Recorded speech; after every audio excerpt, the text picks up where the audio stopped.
Idul Fitri menjadi berkah tersendiri bagi para porter atau buruh angkut barang di Pelabuhan Yosudarso Ambon. Pasalnya, selama arus mudik Lebaran, serta arus balik Lebaran tahun ini, dirinya memperoleh penghasilan yang cukup besar dibanding dengan hari-hari biasa. Rudi, salah satu buruh angkut pelabuhan mengaku sangat bersyukur pendapatannya meningkat.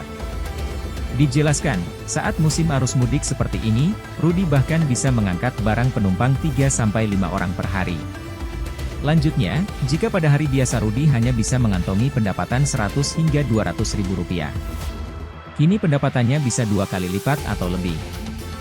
Dijelaskan bahwa tarif angkut barang biasanya dibanderol dengan harga Rp50.000 hingga Rp200.000.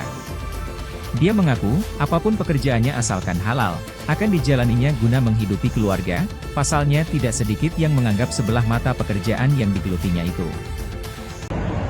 Boleh bang, kalau pendapatannya mau dekat-dekat mudik begini nih gimana bang? Iya sih alhamdulillah tuh kayak tergantung pendapatan beda dengan hari biasa tuh. Oh, iya.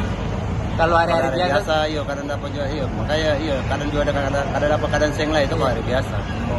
Gue kayak mau mudik lebaran alhamdulillah tuh biar tadi kan ada lebih lah itu iya. Beda dengan hari biasa tuh hari mudik. nah, iya.